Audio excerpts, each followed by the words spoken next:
Welcome, everybody. Rush University Medical Center, Division of Nephrology, Renal Biopsy Conference for January 16th, 2025. I want to welcome Dr. Alayden from, I believe he's live from Iraq. First time I think I've seen him here, so welcome. We've got a great case today. It's Dr. Corbett's case. This case was being recorded. It'll be uploaded on our YouTube channel. Please subscribe to it. If anybody's not receiving any of the emails, announcements, let us know. We'll put you on the email list.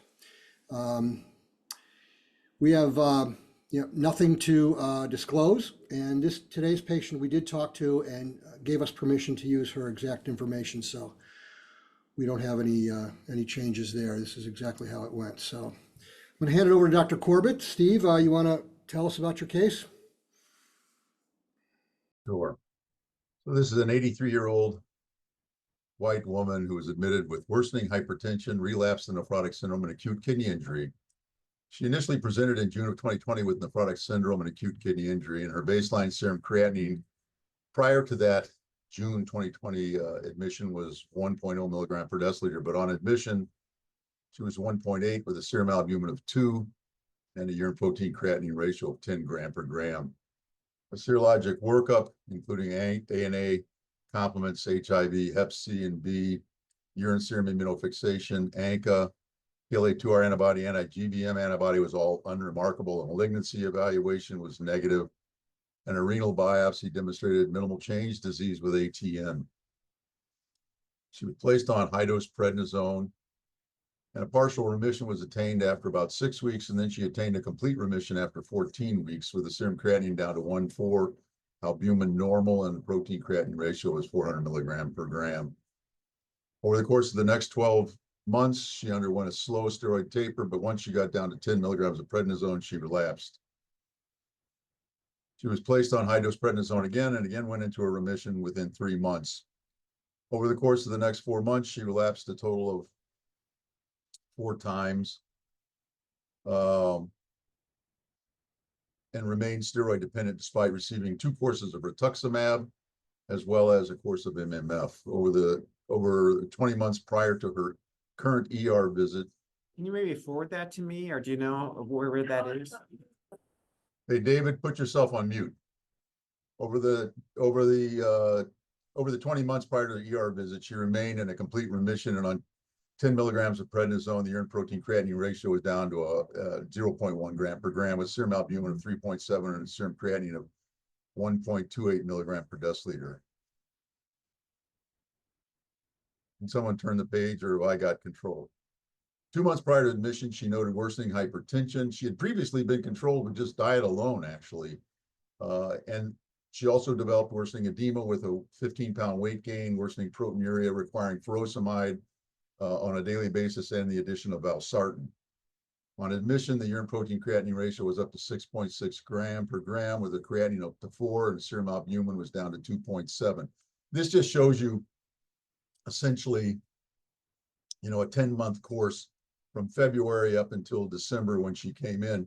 She had been on, I can't see it, but down below on the bottom of this, it shows that she was on low-dose prednisone, around 10 milligrams. And when she went up to 1.9 gram per gram of protein, we increased the prednisone to 15 milligrams, and she very rapidly came back down. I put her back on 10 milligrams a day, and then just continued to follow her until she started bumping up.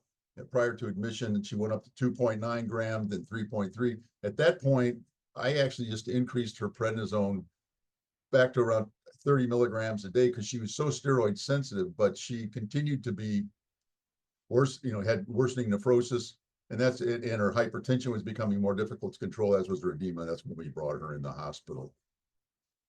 Next, past medical history, hypertension, minimal change disease, and she was diagnosed with senile purpura involving primarily her lower extremities in 2020.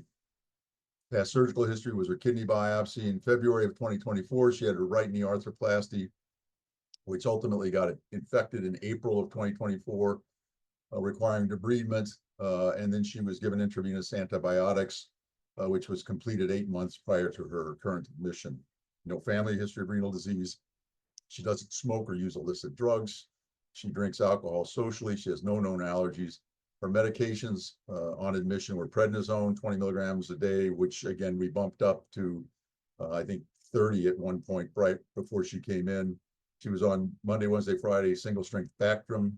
She was on a PPI. She was on the valsartan, furosemide, and a multivitamin. She wasn't taking any COX-2 inhibitors or NSAIDs. Next. Steve, the Bactrim was started when the prednisone was bumped? Yeah. Okay. Yeah. Blood pressure was 159/81, pulse 59. She was afebrile. Lungs were clear with no RALs.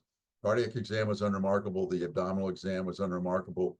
Her joints, and especially her right knee, was unremarkable at this point. She did have 2+ pretibial edema all the way to the knees. Neurologic exam was normal. Skin exam was remarkable only for this purpura that she had bilaterally on her shins, which she again had for some time now, was diagnosed with this senile purpura. Laboratory data at the time of admission: sodium 128, potassium 5, chloride 99, bicarb 21. BUN was 108, creatinine was 4.8 with a glucose of 97, total protein of 4.6, serum albumin of 2.6, calcium of 10.6, and our LFTs were normal. White count was normal with a normal differential. Hemoglobin was 10.3, platelet count was normal. PTI and R were normal. Urinalysis had 4+ protein, but no blood by dipstick and no abnormal sediment. The urine protein creatinine ratio was 6.6 gram per gram. She had small bilateral pleural effusions on the X-ray. The cardiac silhouette was otherwise normal. Ultrasound showed that both kidneys were normal in size, but they were diffusely echogenic, and there was no hydronephrosis noted, and she underwent a renal biopsy. Any questions for Dr. Corbett? The initial biopsy, Steve, was there anything a little odd about it, like mesangial or IgM or, No, dusting, anything like that? not at all. She had a good sampling. She had, I want to say, over 22 glomeruli, and there was no mesangial hypercellularity of any significance. So there was no tubular atrophy, to suspect that we might have missed a segmental scar. No, at all, and there was no dusting. And then do you have like I'm sure you've done or had done, and maybe I missed it, it was sort of make sure there was a workup for lymphoma or That was the LDH? malignancy workup. That was, she'd had CT abdomen, chest, abdomen, and pelvis, which was all normal. She had no evidence of any lymphoproliferative disorder, and didn't seem to have developed it any time after that over the last, whatever this is now, almost 5 years. Dr. Hey, Roop, you have a Steve? question? Steve? Yes, sir. Yeah, can you expand a little bit on your reasoning for only using 30 milligrams of prednisone when she relapsed versus going back to a standard course of steroids starting at 60 milligrams a day? She had been so steroid sensitive that in the past, when she had relapses, just going up from 10 milligrams to 20 or 30 would put her right into remission fairly quickly. And that's why when this first started, that's what I went to. When she actually got into the hospital, it got bumped up to 60 milligrams right then and there. But it's a good point. I wrestled with this. She was having, so many problems with steroids in general, and I couldn't get her off that. I thought, if I can get her in remission with what usually worked for her, that was good enough. And this time it didn't work. But previously, just going from 10 to 20 or even 30 would put her in remission. So that was the rationale. Okay. So if I can extend this a little further, it's your reasoning that once a patient shows extraordinary sensitivity to steroids, that continues throughout the life history of their disease rather than changing over time. It can change, but in her particular case, Okay. it remained stable. I mean, she continued to be steroid sensitive. Like I said, I had her on 10 milligrams. My problem was, no matter what I did to try and get her off, once I got below 10 milligrams, at one point I had her on 2.5 for a period after I'd given her rituximab, and then when I had her on MMF, and then she broke right through it again. Mm-hmm. Well, the reason I asked, Steve, is my own experience suggests that patients can have highly variable life history of steroid responsiveness. They can be very steroid responsive at one period, and then at a later period, they require very high doses of steroids to induce a remission. So it's not a stable, lifelong experience. Once steroid sensitive, always steroid sensitive is not compatible with my own personal experience. Fair enough. I understand your reasoning very well. Okay. Mario, you had your hand up. Yeah, thank you. Steve, I think I know the answer to this, but did you check CD19 levels when you gave a Ritux? Yeah, it was down to 0. Thank I you. also checked her for Ritux because we gave her a couple of courses. I also checked for antibodies, and that was negative as well. Antibodies of, Rituximab. oh, we can get those? Yep. Interesting. It's a good question, yeah. I mean, yeah, we assume failure is failure, but sometimes failure is not failure, as Mario was pointing out. LabCorp, it was news to me too, but when I I put it in there, it came up, so I went ahead and ordered it, and she didn't have antibodies. Dr. Reen, you have a comment? Yeah, I just remember a patient, same vintage, slightly younger than your patient, Dr. Corbett. And we also were struggling with multiple relapses.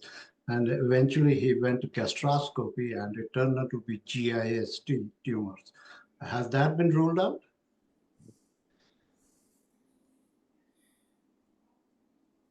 She's had EGD and colonoscopies that have not shown anything of any significance. There's some people are focusing on the hypercalcemia in the chat, Steve. The PTH level, thought about sarcoid, calcium, is this something that was kind of an aberrancy, or was it, or do you know off the top of your head? Sorry. I don't know, but I don't know. Yeah. So we don't have that. Yeah. We'll get to the biopsy. So what do you think this patient has? Poll number 1. Anybody that's not a co-host can vote, and we don't see your answers. So do you think this patient has a podocytopathy? By that I mean diffuse food process effacement with extensive segmental and global scarring. In other words, just progressive CKD from the same process, some process. Podocytopathy with ATN. Number 2, podocytopathy with AIN, or something new, something different. So are you suggesting that she evolved from minimal change to segmental sclerosis? Yeah. Okay. Yeah, I mean, that would be number 1, is that she just has, now she's just got a lot of scarring disease and there's nothing, cute. Give it a little more time. There's always something cute. Only when Roger's involved. Certainly not with me. Me neither. I was staying out of that one. I know how easily I can get in trouble, so.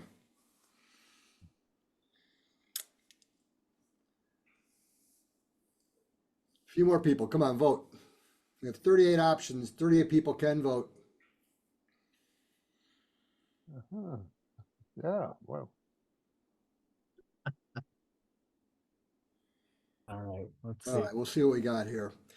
So the number 1 is podocytopathy with ATN. Then we have podocytopathy with scarring would be second. Third is something new. And fourth is podocytopathy with AIN. I'm going to hand this over to Dr. Gashti and tell me what he thinks based on the case and our poll and who he agrees with. Casey?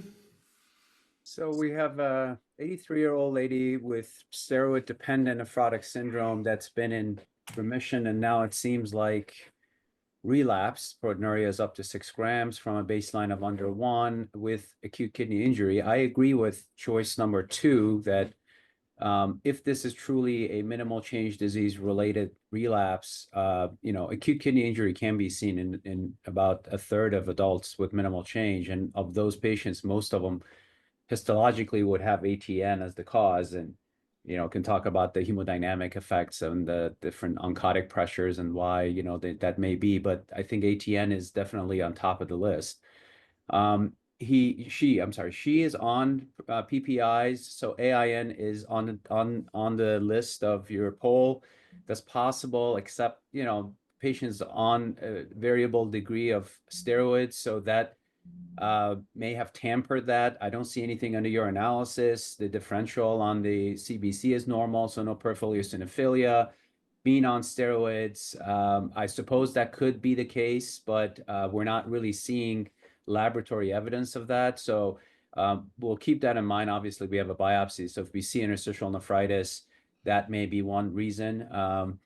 The segmental scarring is possible. I mean, I think the last biopsy was a good sample, and if there was no mesangial proliferation, there was no IgM deposition or C1q deposition, I think this is probably just a not one of those variants, and this is just pure minimal change, in which case, I guess the controversial issue of, you know, are they part of the same spectrum or not? I think in this case, this sounds like, based on all the sampling we've had, I think this is just a minimal change disease.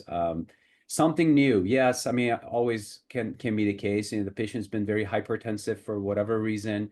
Hypertension can have its own deleterious effect on renal function, you know, with hypertensive TMAs and things like that. But I mean, those are all sort of, I feel like those are reaching. I think the most likely thing that's happened here is her minimal change relapsed, and she's developed, as you know, the AKI part is ATN, and the nephrotic syndrome is just podocytopathy. I suspect we'll see diffuse foot process effacement from that. Good. Bill, you had a comment? Yeah, I think that would be my number one also, so much so that we know ATN can occur with minimal change, that you might even consider, you know, not biopsying her. But all of the ones that I've seen that have such florid nephrosis first, and their albumins are 0.9. That was my question. That was my same thing. Then the AKI kind of seems to happen after that. So there's just something a little weird here, which is, and I don't know what it is, but there's not as much proteinuria as you would expect. It's usually nephrosis first and then AKI. And the fact that her albumin, you said, was 2.6, getting ATN when your albumin's 2.6 just doesn't make that much sense to me, unless she was also taking NSAIDs or something else.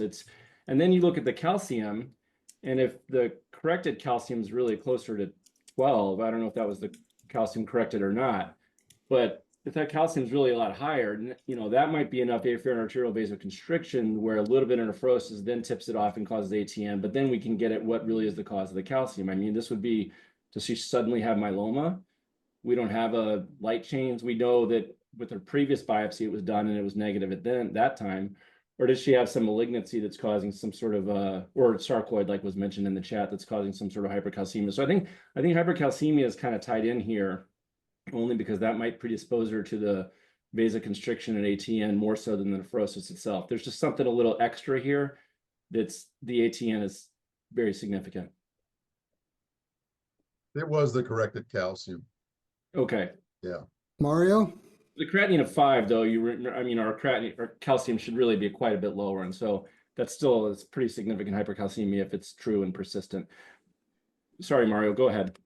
No, that was great. Thank you. I always wonder, when we get a diagnosis of minimal change and doesn't behave properly, whether or not we have missed an FSGS on the biopsy, which is another thing to consider.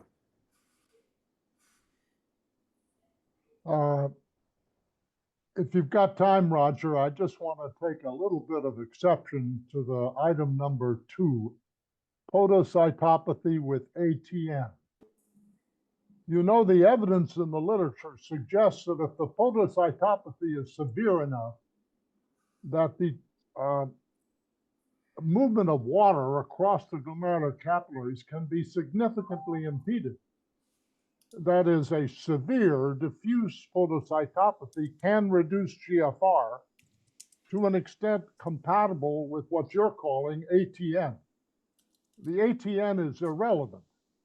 The problem is at the glomerular filtration level. That's why I am always a little suspicious as to whether the ATN component is really a real explanation for the sudden and severe decrease in GFR in some patients with severe podocytopathy. Dick, I'm glad you brought that up. I tried to convince Roger of that, but he just wouldn't hear it from me. I know, I know. What can I say? I have to defer to my elders. Eventually. If you had put AKI there instead of ATN, I would have been much happier. I think the use of ATN is Well, too liberal. Dick, And you've Yeah, already, I you've don't already know. got it, you've already got him putting podocytopathy instead of minimal change disease. So it's, small steps. yeah, small stuff. I really dislike the term AKI as a general rule because it's too encompassing. And ATN to me means tubular necrosis, and that pathologic lesion is often seen in patients with minimal change disease. Now, whether that's explaining their AKI or not, we can argue, but I think you often see that. So, Okay, and I'm sticking to that. I don't know. I've got to. okay. All right. Whew. Roger's digging in. I'm digging in. I'm doubling down. All right. Let's see what we got here. Get the wheel up. There you go.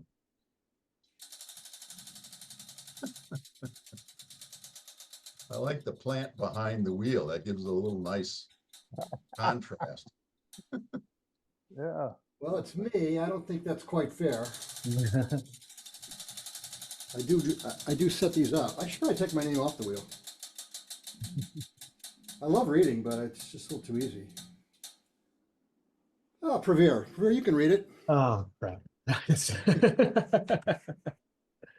Just joking. Just joking. All right. Makes it a little easier because I don't have to give anyone control. Yeah, good point. Here we go. Can everyone see that? Okay, perfect. So start case pathology. So we have David, you're on? Yeah, I'm here. Okay, perfect. We have low power trichome stain looking at overall fibrosis. I mean, it looks like you have numerous glomeruli here, so we'll comment on that as we get closer. But overall, I mean, I'm not seeing a lot of blue staining material here. So you have a glom here, but is this then getting to the little medulla, David? Yeah. The fibrosis is just focal, Yeah. less than 10%. So yeah, like you Okay. said. Okay, perfect. So not much fibrosis. Again, can't really comment on anything else. I guess, AIN was on the differential. Again, very low power. Not seeing any areas of, cellular infiltrate, but we'll see as we get closer. Overall, minimal fibrosis. Yep. H&E stain of one glomerulus right in the middle here. We'll start with a glom, looking for of course, segmental scars that was on our differential. Overall, capillary loops look open.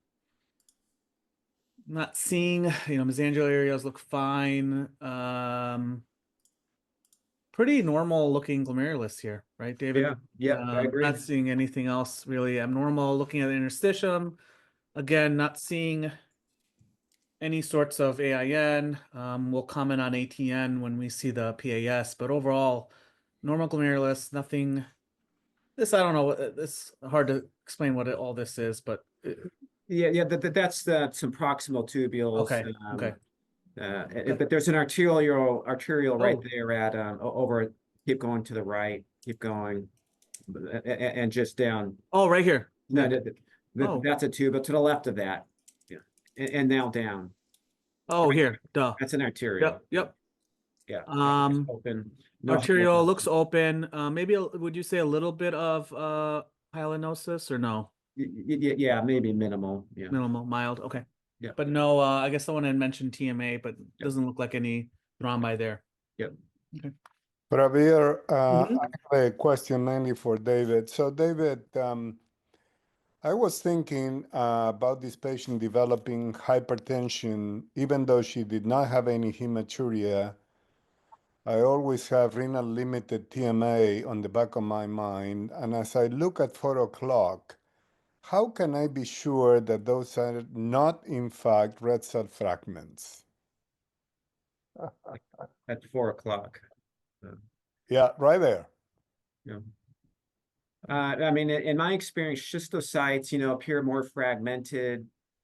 And those just look like unlicensed red cells, as I would see in a typical biopsy. Okay, thank you. So now we have a PAS of, again, one glomerulus in the screen here. Overall, the architecture looks pretty preserved, pretty normal. No scars, nothing really to note on in terms of, and all the capillary loops look open here. Then looking at the surrounding interstitium and the tubules, you're seeing good brush borders actually throughout. I mean, this is really, looks really good. Yeah. I don't see any ATN on this image at least. And then the Oh. tubules are back to back. And so there doesn't look like any type of interstitial nephritis at all either. And is Yep. there any vessels? Roger, where's the ATN? On the next slide. Not on this one, at least. So It can we'll see be the next one. patchy. It can be patchy. Silver stain, Jones stain, again, one glomerulus on the screen. Proteinuria looking, I mean, you can always think about membranous or any other forms, any other causes of nephrotic syndrome. But it looks, again, the capillary loops and the structures look pretty preserved. I don't see any spikes, no breaks, clearly. Don't see anything really. Okay. Pretty normal. Yep.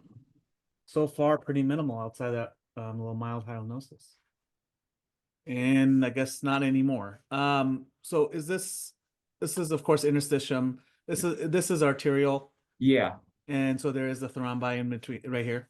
Yep. Yep. Yeah. It looks like an old thrombus because it's kind of recanalized on the periphery. You see a Okay. little opening there, but yeah. One arterial with the thrombus. So one arterial with thrombus. Again, and the other areas of the interstitium look pretty normal. So no AIN. So this is where, I guess this is the ATN here. This is the Yeah, PAS there's thing, look at the Rocker's tubules. ATN. Yep, right here in the middle here, you can see, breakage of the Yeah. brush border. Yeah. So this, you have some focal ATN. And there is vacuolization of tubular cells as well. Yeah. Yeah. What's next? Immunofluorescence, negative, IgG, IgA, IgM, C3, C4. So next, hopefully, will be EM. So orienting ourselves, this is the blood space. This is a urinary space. We'll start, again, IF was negative, so we don't anticipate seeing any deposits. And so kind of scanning this, that looks pretty normal. Then we're looking also at the podocytes, and they look effaced, I would say diffusely here. I don't see actually any Yeah. areas on at least this, when I'm going around here, any areas of really preserved podocyte structure at all. This is diffusely effaced. Yeah. Complete. Yep. Pretty bad. I guess we did see some TMA, but I don't see any type of, these lumens look open, of course, no endotheliosis or anything like that on these. Yeah. No swollen endothelium. Yeah. And the urinary space up here. Next slide. Some more ENM, again, orienting ourselves. This is the blood space. This is urine space. Again, no deposits, none that were expected. Podocytes look diffusely effaced again. I mean, I'm not seeing any areas of really preserved architecture. Pretty much And the then, same. yep, exactly. That's a mesangial area there Okay. to the left. Yeah. All mesangial area. Okay. So again, no endothelial swelling or nothing of that. And then again, this is not this blood space here is not occluded or anything like that. So we had that one only so far. So Ramir, David, you wanna go back? David, Yeah, there is any microvillus transformation there? Yeah, a little, yeah. Yeah. Yeah. Up there. Some Yeah, here too. Mainly for the fellows. David, Yeah. Yeah. Dr. Classic. I would imagine that there are no intact slit pore membranes in this EM. Yeah, I agree with you. Yeah, there's complete So- effacement. And water, when it moves through the GBM, moves through the slit pore membrane. There we It doesn't- go. It doesn't move transcellularly. So we have a glomerulus here with virtually no slit pores, no slit pore diaphragms. Of course, we can't tell from EM how much filtration is going on because it's a static measure, but I can easily imagine that the GFR in such a patient like this would be low. Very interesting. And the ATN is extremely focal and minimal and hardly sufficient to account for a serum creatinine of this magnitude. So I think personally that the ATN hypothesis by deductive reasoning cannot be supported by this case. Now, Dr. Glassick, you are the Sounding king of very Sherlockian all of a sudden. you are the king of focal representative things. I'm surprised you're doubling down on your Yes. on your ATN. I mean, we've seen plenty of bad ATN where it's very, very focal and histologically. So I don't know. We are on totally different sides of this one. Okay. Wow. So what we have here is the predominant feature that we found was the diffuse podocytopathy, which was quite, I think, the predominant feature, and clearly. What we have is the good-natured give and take of renal, The the biopsy conference. And we have some focal. Pravir, your microphone dropped somehow. No. Can you hear me now? Perfect. Yeah. There we go. Sorry. So what we have is a diffuse podocytopathy with some focal ATN and focal TMA. I mean, I think the predominant feature was still the diffuse podocytopathy. I will agree with that. As long as we're not trying to put the exact AKI on the lesion, I think that's exactly the way it should be described. Anybody think differently? There was certainly no evidence of a myeloma-related disease from the hypercalcemia affected all that. So that seems to be out the window. Yeah. Or sarcoid or anything along the lines. Yeah. So what do you want to do next?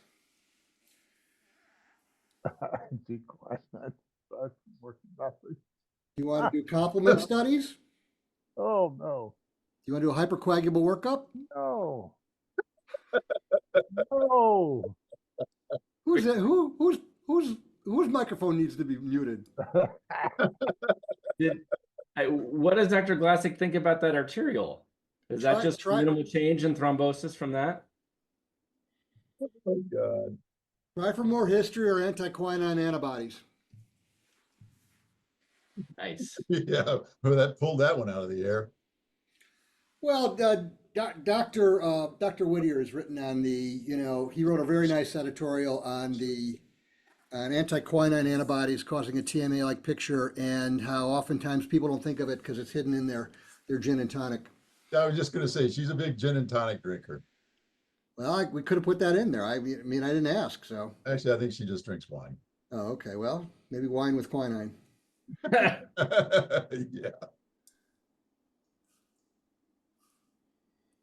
Usually by now, Bill would have posted his, he's got that stuff just so quick. He would have posted his. I'm trying hard to get it. Don't worry.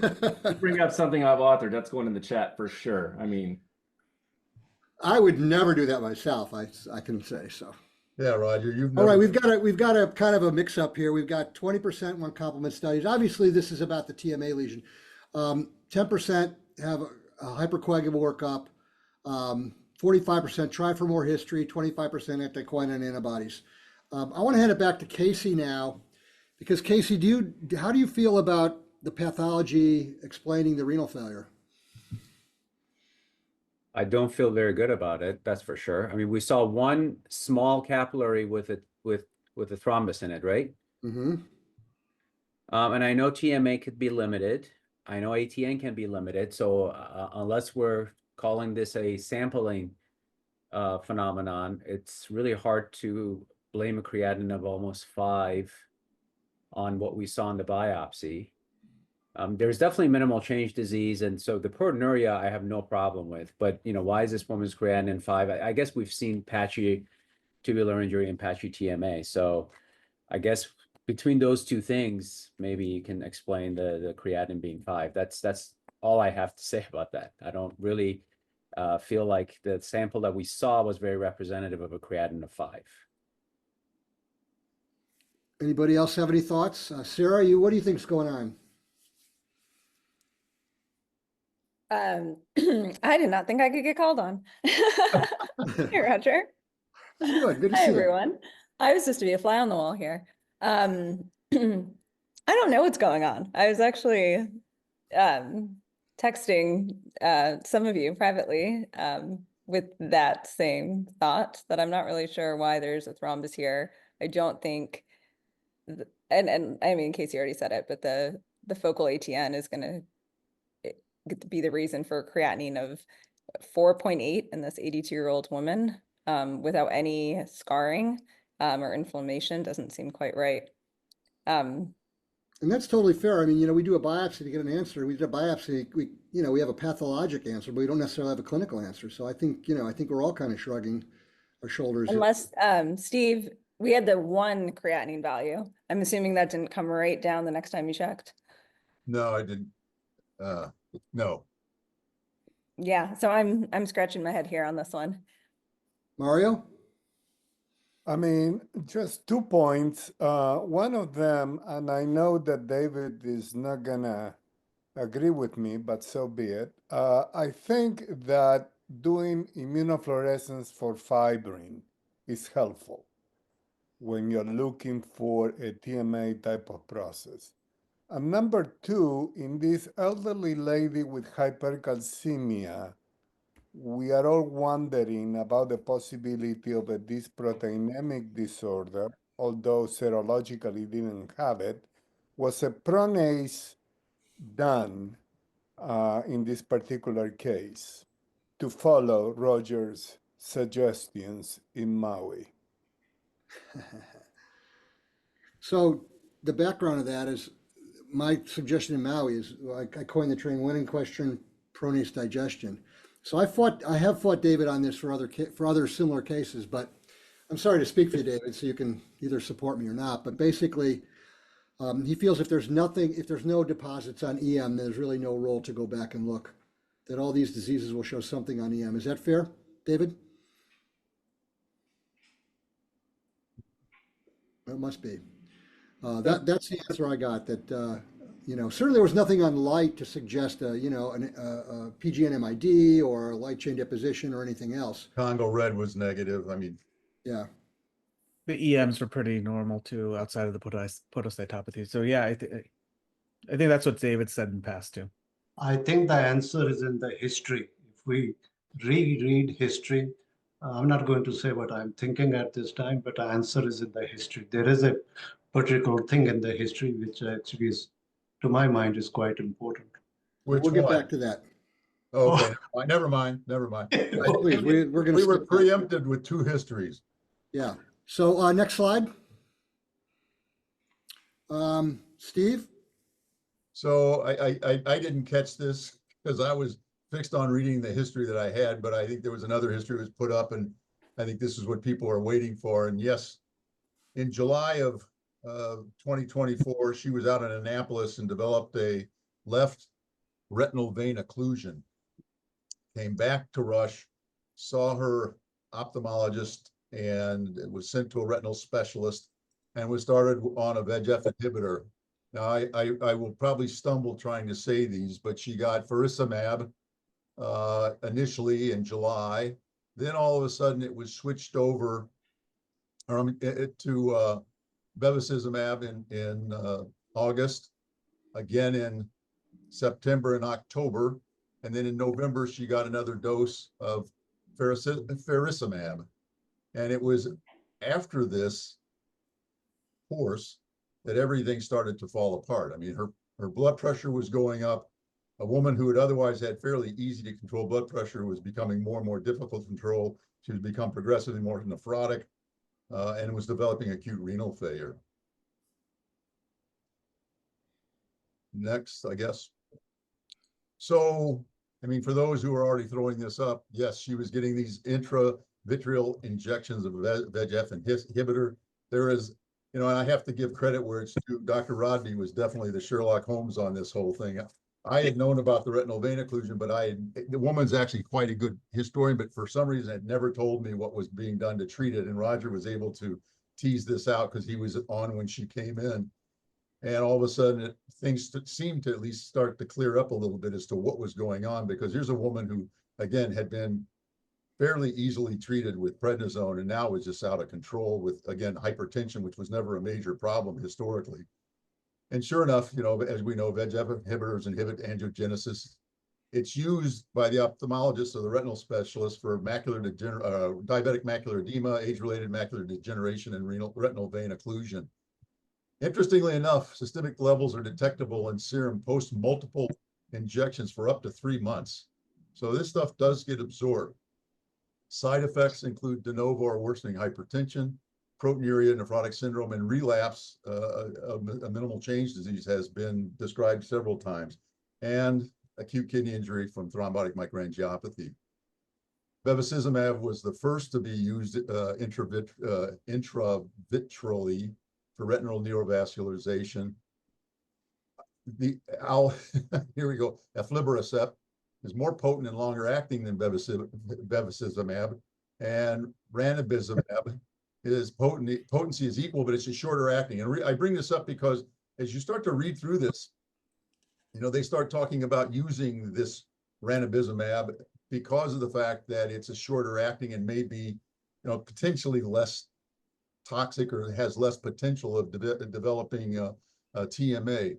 And as an aside, Dick, you may know this person, Rami Hanna at Geffen. Yeah. I mean, this is the person who's written tons about this. I mean, as I started to look into this, Dr. Hanna has really become kind of the authority in this area.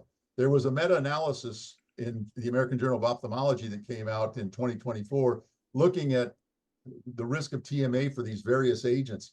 And while some are more likely to be associated with TMA and others less, they found, at least in their analysis, that the risk ultimately was similar for all of these agents. So that even though you think one may be less likely, it's still potentially capable of causing a TMA. And this just is again, a nice diagram from Dr. Hanna's review, basically talking about the effect of VEGF on the podocyte as well as the endothelial cells, because VEGF receptors are found in both. VEGF inhibition alters the cytoskeleton of the podocyte, which, as we know, then leads to podocytopathies, which result in foot process effacement and proteinuria. And it alters the endothelial function, leading to thrombotic microangiopathy. So, you know, these inhibitors can affect both. And we've seen this in patients with cancer. I mean, it's not uncommon for patients, especially with Avastin, that were being treated for breast cancer, to all of a sudden develop proteinuria. And then, of course, the next step would be to back off on the amount of VEGF or hold off altogether until the proteinuria dropped. I think the threshold here had historically been once it got to 2 grams, then they would start to hold it or back off and give a lower dose. But at least this explains some of it. This looks at 32 cases in a review that Dr. Hanna and others published in 2021. And sure enough, you know, FSGS, minimal change disease, is kind of sprinkled throughout these cases along with thrombotic microangiopathy. So as, again, some people were putting up in there very appropriately, this intravitreally injections with VEGF inhibitors could definitely be a culprit here, especially with the thrombotic microangiopathy, and may have played a part, I think, in her relapse of the nephrotic syndrome. Next. This is Dr. Hanna's clinical guidelines, which I'll let you read for yourself, basically on how to suspect VEGF inhibitors as being a cause, especially in the setting of hypertension, acute kidney injury, and worsening proteinuria. And in here, they talk about if you note increasing blood pressure, proteinuria, and creatinine level, this may require a decrease in the dose of the anti-VEGF agent, a pause in the therapy, or the use of ranibizumab, which is a shorter acting VEGF inhibitor. But again, the meta-analysis basically showed that this is just as likely to cause it as the other agents. Next. Their approach basically is, if there's an increase in BUN and creatinine, increase in blood pressure, and an increase in urine protein creatinine ratio, reduce the dose, switch to an alternate therapy, or again, they continue to look at this shorter acting VEGF inhibitor as a possible alternative agent.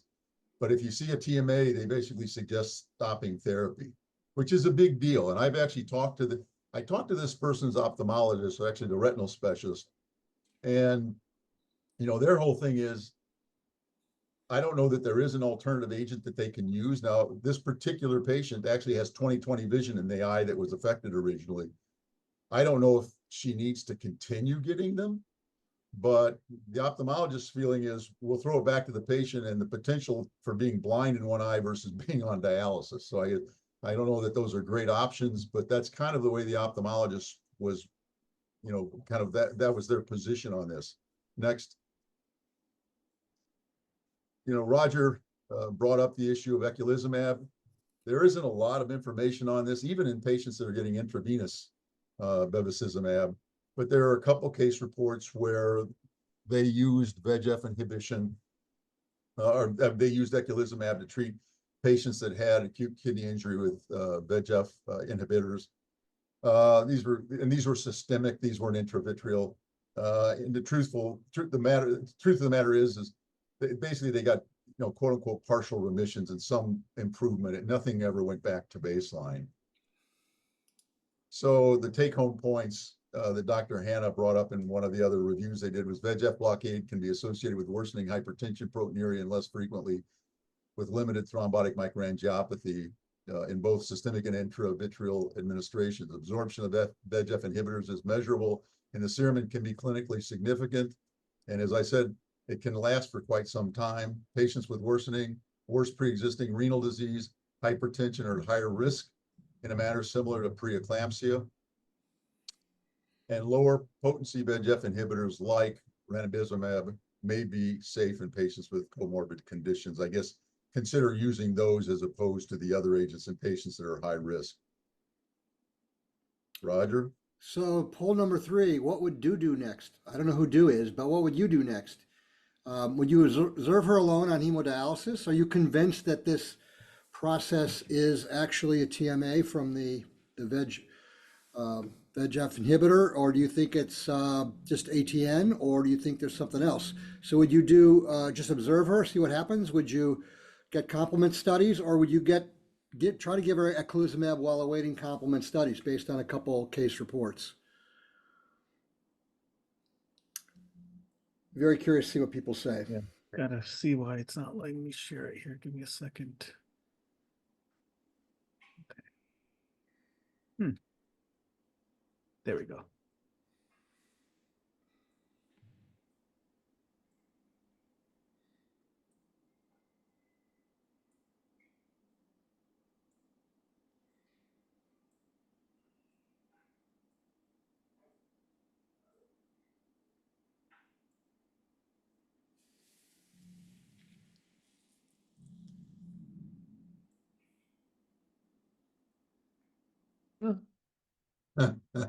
It's Yeah, about when you equal. when you finish when you finish the survey, I do have a brief comment. Okay. Well, let me read the results and then you can comment. Yeah. So we've got it pretty equal. The number 1 is eculizumab while awaiting complement studies. Complement studies, third. Observe her alone on HD is another option.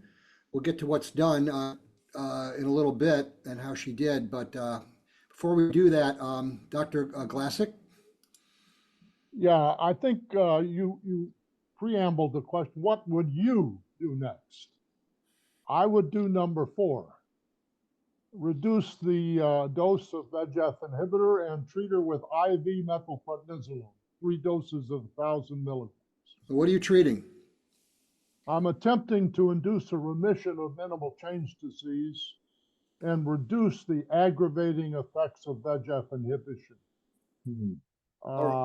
I think that, as you pointed out from the literature, the use of VEGF inhibition is relatively contraindicated in patients with minimal change disease because it tends to aggravate relapses, and if the relapses do occur, it can be very severe, as it is in this case. And I have a lot of difficulties saying that this patient has developed AKI as a result of a renal limited TMA. And I don't think the evidence is strong enough that this is ATM. I think this is a severe form of minimal change disease, probably aggravated by VEGF. So I would treat the minimal change disease more aggressively, and I would reduce the VEGF dose. Keep this poll up. Don't move on. That's interesting. I have a couple questions for Dr. Gashty. First of all, this patient for the TMA that we see, it's definitely renal limited. We didn't see any schistocytes peripherally. There might have been some in the glomeruli, as pointed out by Mario. But do you know what percent of VEGF drugs give you a systemic TMA versus a renal limited TMA? Yeah, it's about half of them are renal limited. We see this also in transplant associated TMA, like bone marrow, stem cell transplant, bone marrow transplant patients, calcineurin inhibitor induced TMA, gemcitabine, carfilzomab, all the main. I mean, gemcitabine of the drug induced TMAs, gemcitabine is a much higher contributor to the drug induced TMA than Avastin is, but about half of them are renal limited only. So you don't really see any, low platelets, schistocytes, LDH changes. It's, you find it on a biopsy. It's interesting. It must be that, I don't know if it's a concentration issue or if it's just that the renal endothelium is more sensitive than the systemic endothelium, but it's kind of an interesting fact. This case is also, confounded by the fact that the patient has underlying minimal change disease. So you already have proteinuria, you're on diuretics, she's 85. So there's a lot of different confounders here that would probably predispose her to having this outcome more so than if she was getting this injection and, didn't have that disease. Now, typical, VEGF renal side effects will give you proteinuria. 6 grams seems like a lot to me, but I don't know that as a fact. But what about foot process effacement? Forget about the fact that she had a history of minimal change. Is foot process effacement, diffuse foot process effacement, something you can see with VEGF inhibitor? Yeah, we do see that. I mean, so a lot of these, so in a nephrology practice where you get a lot of referrals for patients who are getting, let's say, Avastin for various malignancies like ovarian cancer, lung and such, usually these patients will develop some degree of proteinuria. Usually they're under like a gram or two. And the recommendations currently are if as long as their proteinuria is under 2 grams and they don't have quote unquote nephrotic syndrome or hypertension, you can continue the drug. But if once that threshold of magical number of 2 grams, which is still, I'm not really sure where that, I mean, I know where that came from because I actually spoke to one of the onconephrologists that was part of it. And they said there was no nephrologist on the panel that recommended that. But anyway, 2 grams of proteinuria. If you're over that, you're supposed to hold the drug until the proteinuria goes back down and then you can restart it. If the patient develops full-blown nephrotic syndrome with hypoalbuminemia, then you're supposed to permanently discontinue this.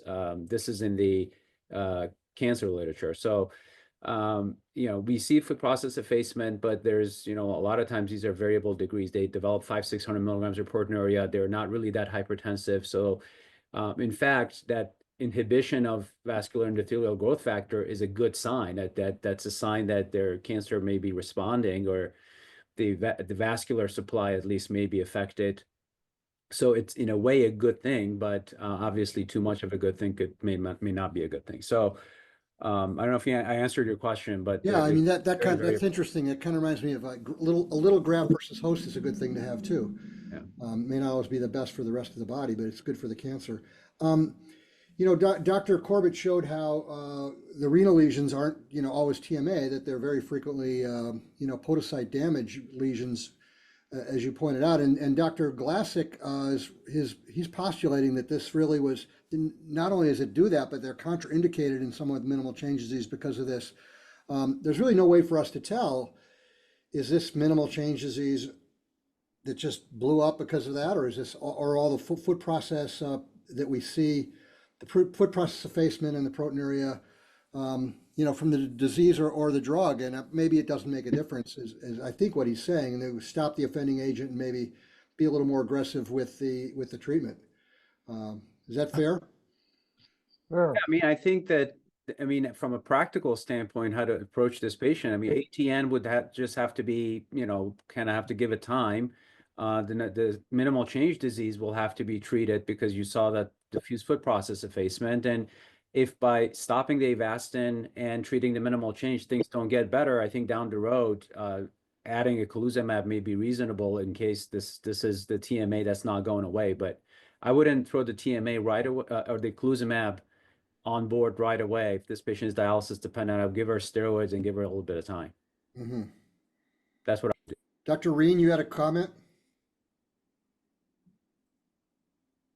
I think Dr. Gashti stole my thunder, actually. That's what I was going to suggest, because what Dr. Glassick is telling, his postulation is that if drug caused the minimal change and then that led to TMA, I would have expected, I may be wrong, but in my experience, those people have very high proteinuria, like about 12 gram and all those things. So I suspect it is a drug related, and the broad predominant lesion probably is both TMA and podocytopathy. The treatment will be withhold the drug temporarily, go with the aptuzinumab or rituximab, something like that, and then consider, as Dr. Gashti said. That's exactly what I was going to say. So we set up one more poll, not realizing that this might have been so strongly opinionated in our discussion, but what would you do next? Patients discharged in 40 milligrams of prednisone. On dialysis, would you taper the prednisone back to 10? Would you increase the prednisone to 60 or some other number, or wean off completely, thinking this is a TMA lesion?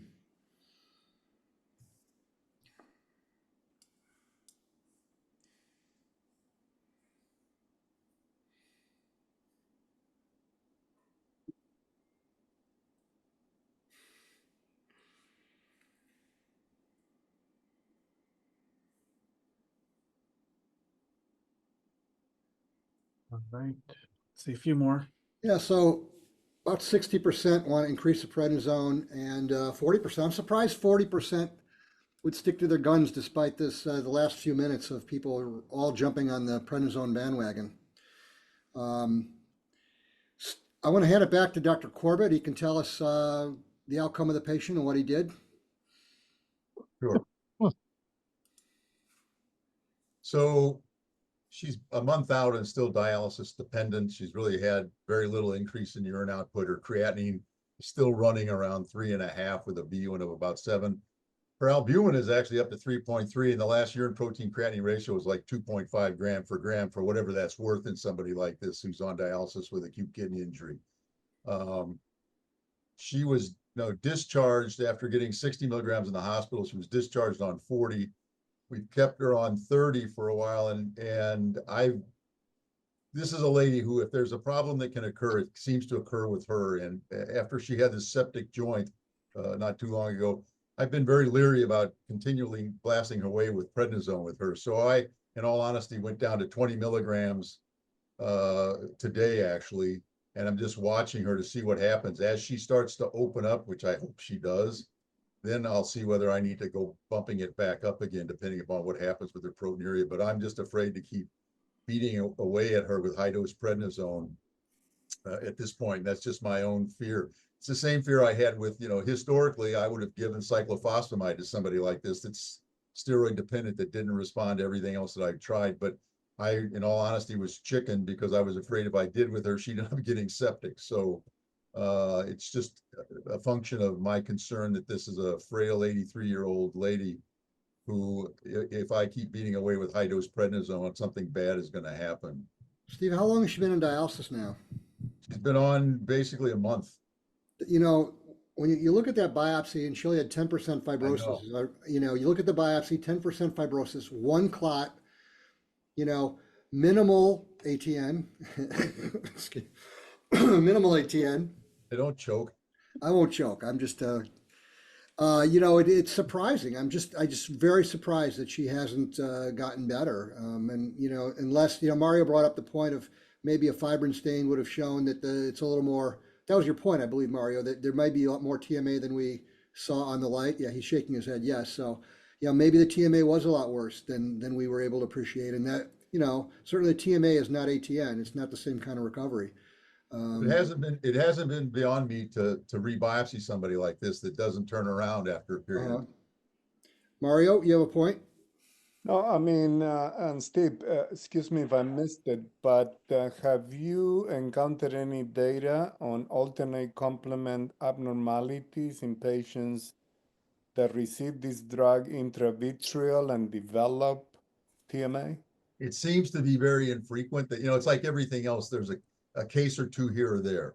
I mean, I really could not find much at all about, I think there was one article that Dr. Hanna referred to with using eculizumab, but it was really in systemic administration of bevacizumab. It wasn't intravitreal. So, but I guess the assumption is if you're absorbing it intravitreally, it's like systemic anyway, right? So I think they were looking at some cases of this being like atypical HUS, if you will, and Right. coming up with the rest.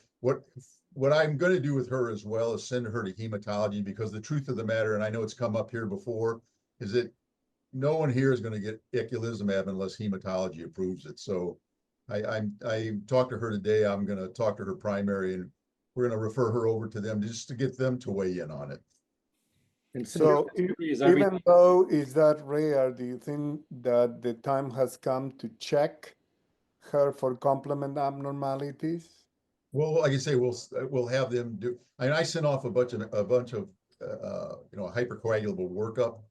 Looking at antiphospholipid antibodies and all this other stuff. I'm going to send her to heme, and they'll look at Adams 13, and then I assume they'll send off to see if she has some sort of complement factor H or I deficiency, something of that nature. I guarantee you they will not give eculizumab until they come up with a reason to do it. It's just the way it is here. I mean, I know Travere's had a few cases where he's frustrated, where we wanted to just give it to somebody who looked like they had an atypical HUS, and the hospital refused to do it. And I'm assuming it's because it's a cost issue. So Mario, you asked a good question, because I don't know if you've ever seen Tony Chang's lecture. He's a renal pathologist at University of Chicago, very good pathologist, very bright guy. I mean, it's a little bit excessive to say it the way I'm going to say it, but I mean, he basically gives the impression that all TMA is a second hit on top of a complement deficiency, and so it always brings up that question, that everybody that complement is always underlying something, and therefore almost any TMA. I know they've looked at this with a lot of drug-induced TMA as well. It's not that it's not unheard of to have a complement deficiency, and that eculizumab may play a role in every TMA. I've seen it. People use it in typical HUS, for E. coli. So it's a reasonable question. I don't know. I think he goes a little far, but I like the paradigm. I like the fact that it makes you think and not just assume that this is something we can do nothing about. Casey brought up a really good point, how little the dose is, compared to the doses they give. I mean, it's this mini little dose, and it goes in the eye, and yet still it gets enough to cause this. It's really quite remarkable. It's almost like it's not a dose-dependent drug or something. and we found out comments. that ophthalmology has restarted it, and that's why she hasn't recovered. No, you're killing me, Bill. No, I've actually talked to them. They were completely, this particular ophthalmologist who's apparently very good. Because I talked to a classmate of mine who's head of ophthalmology over there, and speaks very highly of this person. Like you said, she's very bright, but she didn't seem to be. I don't know how aware she was of this. Like I said, a lot of the literature is coming from this Dr. Hanna. When it's all said and done, I mean, that Dr. Hanna seems to have made this his immunotactic glomerulopathy,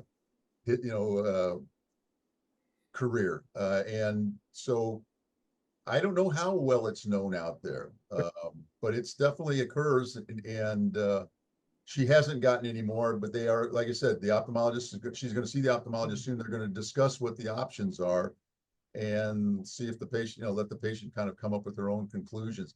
I guarantee you the patient does not want to be on dialysis. Just to make a pitch for genetic studies, I think not everybody on these drugs gets TMA, so there must be some propensity in the complement system that they are prone to it. We have 3 patients in our practices. They're all on dialysis because they had diabetic kidney disease on top of that, and they became severely nephrotic, like from 2 grams to about 15 grams and 10 grams. And they actually chose to have vision over dialysis, and they got the drug.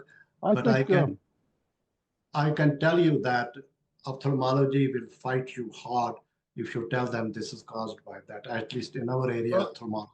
She did. She said, "What's the pathognomonic lesion?" I said, "Well, it's not like hematoxylin bodies, for God's sakes, but you know, this woman's 83 years old. She's never had a clot in her life, and you know, has done really well from a renal standpoint, except for being steroid dependent.